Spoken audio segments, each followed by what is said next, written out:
The Atlanta spa shootings have sparked a national debate over whether to label the murders as hate crime. But while most of the victims were women of Asian descent, police say the shooting spree doesn't appear to be racially motivated. I have Brigida Santos joining me now to talk about it. Brigida, many people in the Asian community just disagree with the police's assessment that the murders were not motivated by race. Why do they believe the killings should be labeled a hate crime? Why is that issue out there? It seems pretty obvious to me, but what is your take on it? Sure. Well, police department statistics reveal that anti-Asian hate crimes have increased roughly 150% since the start of the pandemic. The rise coincides with political rhetoric.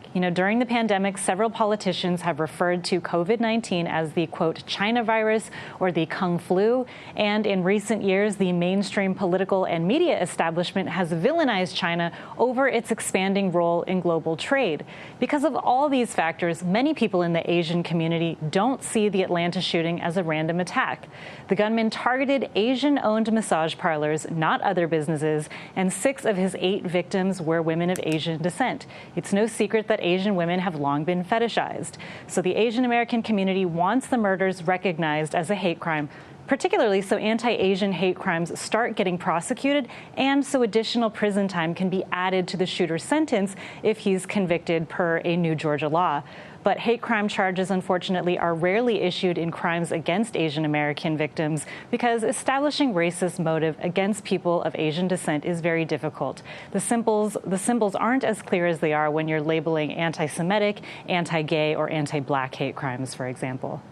Well, they're trying to make it sound like it's just Southern bubbas that are just doing all the hate, which is so far from the truth. All you have to do is go to San Francisco and see that it's real there. I mean, they may not think it's real in Georgia, but it's real in different parts of the country where it's totally connected to what you would call hate crimes.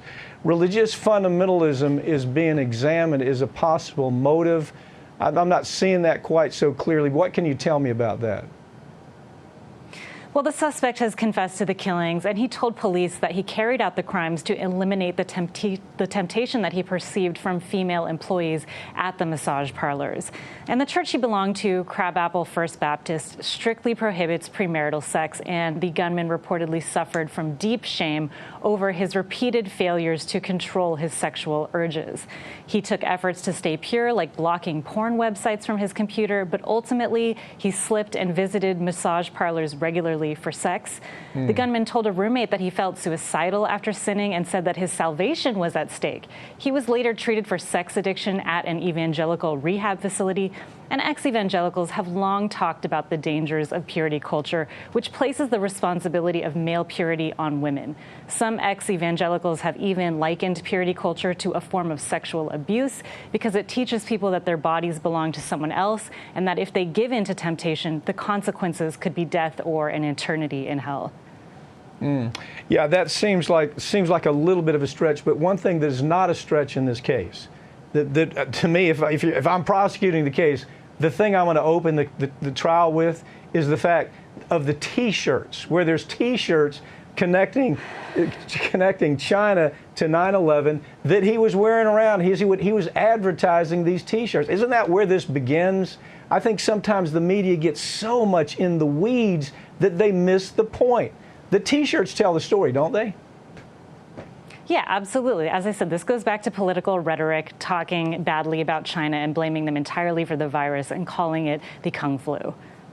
Brigida, what I think is most important, it's one of the important parts of this case, is that the policeman who said this was not a hate crime, he was actually producing T-shirts that had to do with the relationship between China and COVID. I think he was actually manufacturing and selling these T-shirts on his website. So you wonder, this is the guy that concluded no hate here. I think that's an important point. How has the church responded to these murders?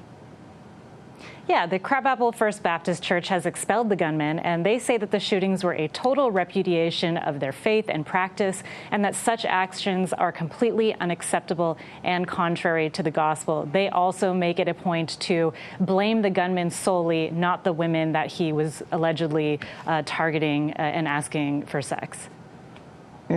As this goes forward, what do you see? Do you see this? There's some folks out there that are saying that all this attention to the Asian hate crime part of it is going to actually fuel the problem. What's your take on that? I don't think it will fuel the problem. The problem is already there. As you said, in San Francisco, here in Los Angeles as well, we've seen an incredible uptick in crimes against Asian Americans. So I don't think that's going to fuel it. It's already there. It's good that it's raising awareness about the issue, unfortunately, in such a tragic way. Brigida, thank you for joining me, okay?